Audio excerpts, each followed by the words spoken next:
So here's the approach that I'm going to ask you to take.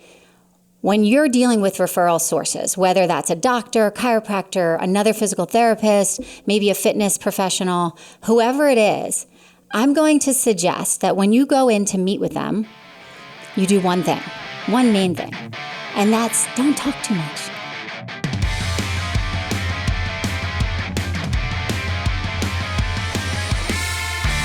I'm Dr. JJ Thomas. Thanks for joining us today. Today's episode, we're going to give you the best marketing strategy to double your cash-based PT practice. Now, it's not what you think. If you're listening to this podcast, then likely you've already started your own cash-based practice, or you're considering building your own cash-based practice. And what you're looking to learn is, hey, how do I market for myself? How do I get people in the door? That's what we're going to share with you today. But be ready, it's probably not what you're expecting. Then we can all agree in a cash-based world, what we really need is to bring people into us, right? We got to get patients in the door. And most of us, if we're considering a cash-based practice, we know that once we get them in the door, we can get them better, we can show them our worth, we can keep them there, hopefully. But really that first step, that marketing strategy of how do we get these people in our door? There's lots of methods, right? We can propose a really great website and hire a great SEO, SEM marketer, someone who's going to bring traffic to our website. Absolutely, that's helpful. We can do traditional advertisements in, the church bulletin or the juice place down the street. Visibility is great. Spending some money on a sign, absolutely. But the number one best marketing strategy is going to come off of your referral network. So working and spending time on referral relationships is really what's going to manifest products for you in numbers that translate into return for your company. So how do we do that, right? First, we have to remember that as cash-based physical therapists, our world is different than what we had in the insurance-based world. As cash-based PTs, patients are coming to us, they're choosing to pay out of pocket for us because they believe we have something to offer them. It's a quality game. It's not a quantity game like it was in the insurance industry. In the insurance world, it's like, okay, we got to just everywhere get our name out there. We want recognition of our name. Yes, that's helpful in a cash-based world, but what's really helpful is that you're targeting the right market for you, and that's going to yield off of quality. So how do we get people to know us? How do we get people to know that we're worth spending the money on, that we're worth spending their time and money investment on? I'm going to refer to a quote by Teddy Roosevelt. And this is something that really will kind of encompass the message that we want to bring to you today. And what Teddy Roosevelt said is, people don't care how much you know until they know how much you care, right? So we can't go into someone and tell them, I know this technique and I know this skill and I've gotten these people better in this number of visits and blah, blah, blah, until they first know that we actually care about them. Right? So the marketing strategy we're going to give you today is completely surrounded around that concept that people don't care how much you know until they know how much you care. So here's the approach that I'm going to ask you to take. When you're dealing with referral sources, whether that's a doctor, chiropractor, another physical therapist, maybe a fitness professional, whoever it is, I'm going to suggest that when you go in to meet with them, you do one thing, one main thing, and that's don't talk too much. Don't tell them about yourself. It's going to require a lot of patience and trust on your part, but if you can follow this lead, you're going to see the results. So how do we do that? How do we still create opportunities for us to teach them about us and about our intentions and about our worth without going in and talking about ourselves? I'm going to give you an example. I think most people hear this and they're like, oh, that's really scary. I mean, how are they going to know to come to me if they don't know what I do, right? I'm going to give an example that hopefully will hit home with you guys. Think about, it's a non-PT related example. Think about an experience you had, maybe yourself or maybe you've witnessed this experience at a bar, right? Or at a public place. And there's a beautiful woman sitting at this bar. Maybe it's you, maybe it's a friend. And you watch this guy walk across the room, physically attractive man, walking across the room, confident, maybe borderline overly confident. Regardless, you're not so offended yet, but he comes over. Pretty much the next words out of his mouth after saying his name is how great he is, right? I make this much money, I work for so-and-so, I have this title, I bench 300 pounds, I have all these things. And if you're witnessing this, you're watching this girl look at him like, who are you? I don't want to hang out with you. You haven't asked a single question about me. You don't care about me. There's no way. Do you think that girl is going to go home with him or going to go anywhere with him or go on a date with him? No way, because the image that guy is giving off, regardless of his physical appearance, regardless of his accomplishments, is that all he cares about is himself. He's a self-serving individual. In the PT world, it's the same thing. If you go to referral networks, you go to someone you want to have a relationship with, and you lead off with, I went to this school and it's the #1 school in the country and I can do this technique and I'm an expert in this, they're going to be like, oh my God, I don't know what you're saying and I don't care what you're saying because I don't really know how this is going to benefit me or my patients. And how do I know this? Because I did it, right? So full confession out there. I came out of the gates 10 years ago, opening my cash-based practice. And I was, in order to do such a thing, you do have to ramp yourself up a little bit, right? You have to be kind of like Lightning McQueen, like I am fast, I am ready, I am going to do this. And so you ramp yourself up and then you have to be able to go out there and communicate with patients. Or patients and referral sources. I kind of forgot about that piece of it. I ramped myself up and then I was so eager to tell people, this is how I can help patients. I learned this skill. I'm a doctor in physical therapy. I have this advanced specialty technique. And what I noticed, thankfully I noticed pretty quickly, is that the glaze I was getting was that same glaze that I've seen my friend get when the guy tried to pick her up.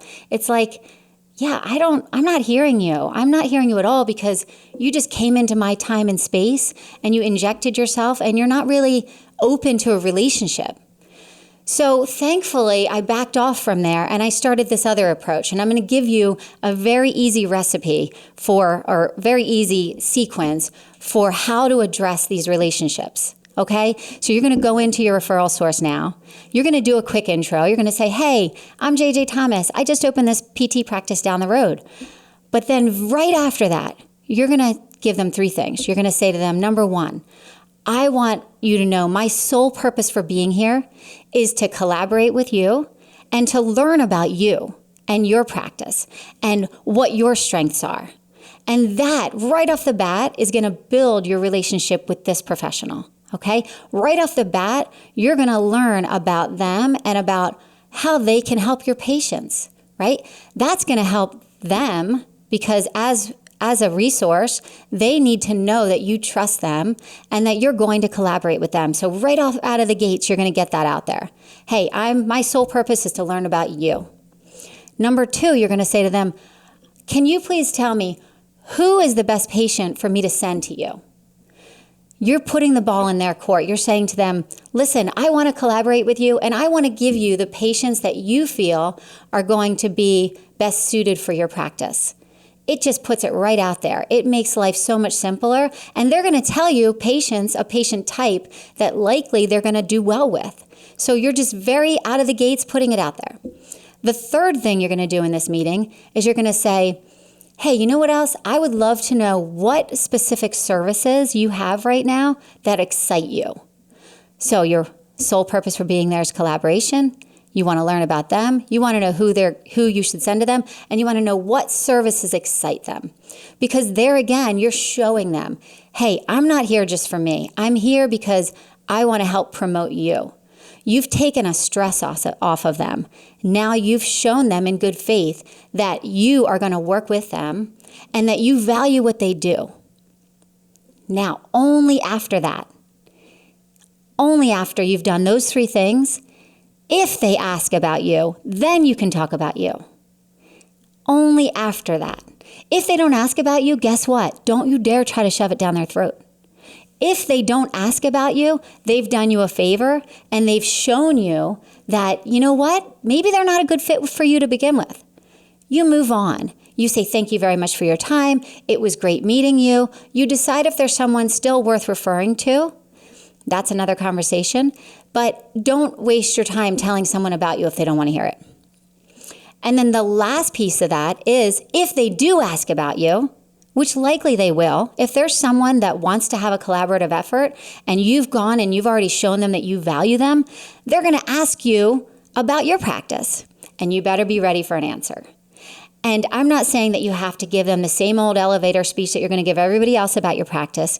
What I'm suggesting is for each referral source that you decide to network with or market with, for each referral source, you're going to come prepared with an answer to that question. Who should they send to you? If you're meeting with a shoulder, upper extremity, elbow specialist, then you're going to come up with one or two diagnoses that trigger a memory for them, that trigger, oh, JJ said she does a really great job with lateral epicondylitis, with tennis elbow. Or JJ has great success with rotator cuff reconstruction, repair. Whatever it is, you're going to target each referral with an answer that, number one, you know is in their toolbox, is in their group of people that they work with. And number two, you know you can deliver on. Because this meeting is just the beginning of a relationship, you're opening up a pathway that you then need to deliver on. So give them a single diagnosis. Maybe it's a patient population.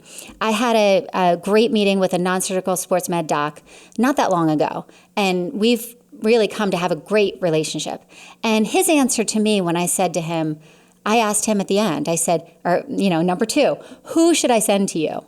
His answer to me, I loved it. He said, you know what? I really love working with the young athletes. So it may not be a diagnosis. It may be a type of person. He said, I love those young athletes, the go-getter that's trying to get into college. Those are what drive him. So now, whenever I have one of those young athletes that needs a non-surgical sports med doc, you better bet they're going to see that doc. It's a really nice way to trigger a response for these professionals after they already respect you. They hear X diagnosis or X personality type or X type of person, and they're going to send to you, and then you deliver on it. So that's the strategy. That's that marketing strategy. 1, 2, 3, and then the follow-up things, if they ask you, are if they don't ask, don't bother, and number 2, be ready for an answer. What does all this solve? Like, if you think about it, it sounds pretty simple, right? It solves a couple huge problems. Number 1, right out of the gates, it solves whether or not these referral sources are good fits for you, okay? Because as we said in the beginning, in cash-based practice, our efforts are quality, not quantity. So every effort that you make to have a relationship with a referral source comes down to, are they a good quality, a good fit for you and your practice and for your patients? If they're not, you can check them off the list. It's not a waste of time. You've met them. They're in your community. You've gotten your name out there. And then if it's something you want to pursue, you do. If it's something that you're like, you know what? I didn't get a good feel for that doc or that therapist, then you don't spend your time with them. You really want to focus on the quality. Number 2 kind of plays off that. Number 2 thing that you'll learn from this experience is you'll decide right off the bat if you respect that clinician, if you respect that doctor. And again, just as with number 1, if you don't respect them, don't spend your time on them. If you're not going to send your patients to them, don't expect them to send to you. And quite honestly, you don't want them. That's your brand. Every referral network that you have is going to represent you and your brand. So if you decide to collaborate with docs that you don't really respect, it's not going to look good on your brand. Patients are going to be like, oh, you work with that doc and they have a friend that, didn't respect them. It's going to hurt your brand. So don't waste your time on them. Use this strategy to focus on who's going to represent your brand. The third thing it does, and we talked about this a little bit already, is it's going to give you actionable items.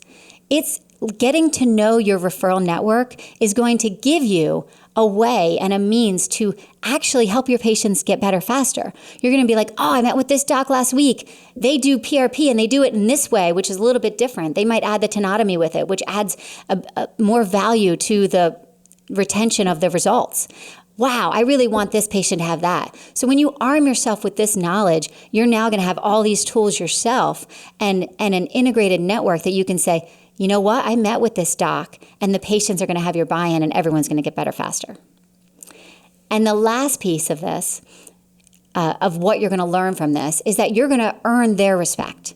So again, this referral relationship, it's just fits like a glove. You're going to have all of these things on the table, and you're going to have better results because of it. So wrapping up, to talk about this marketing strategy, to summarize this marketing strategy that's going to double your returns on your cash-based practice, I just want to point out, it's really a networking, right? It's what I like to call networking with a purpose, okay? So yes, it's marketing because you're essentially getting the word out there in a positive way to make people want to come to your practice. But really, the best marketing strategy is a networking with a purpose. And you're controlling that path in a way that's beneficial for your patients, you, and the referral source. So when you're doing this, consider, again, it's not just for docs. It's this strategy is something that you can use when meeting with doctors, when meeting with chiropractors, meeting with other physical therapists. When I tell people that I network with other physical therapists, they're like, what? They're your competitors. They're not my competitors. We're all different and we're all better. We all have our niches. So you get to know the therapists in your community. Get to know the therapists that are both cash-based and insurance-based. You're going to have patients that need those resources. And when you have the confidence to be able to refer to another physical therapist, it only helps your brand. Patients realize, they go back to that concept of they don't care how much you know until they know how much you care. When you end up seeing an opportunity that a patient needs something that's out of your niche, and maybe you just met this physical therapist down the road who does this other thing that would really help them, or has this specialty in pelvic floor, for example, which I don't. When you refer to another therapist, you're showing that patient how much you care. And that will last in your brand, in your reputation, and it will come back to you tenfold because people realize that you are in it for them. You are focusing on quality, not quantity. So wrapping up, in summary of this entire episode, and really the points I want you to take home here are, you really only get one reputation. So everything that we talked about with this marketing strategy and building your brand and focusing on how to communicate with referral sources and how to use that communication in a way that supports your brand and supports your patients, all of that comes down to that concept of quality over quantity and making sure patients know that you care, making sure referral sources know that you care before you start telling them how much you know. I hope this was helpful for you guys. If you'd like to learn more of these concepts and ideas and how to build your cash-based practice and how to make your cash-based practice a success, please consider subscribing to our channel. And there is an ebook, free ebook available to you if you click the link in the description. Look forward to hearing and seeing from you more.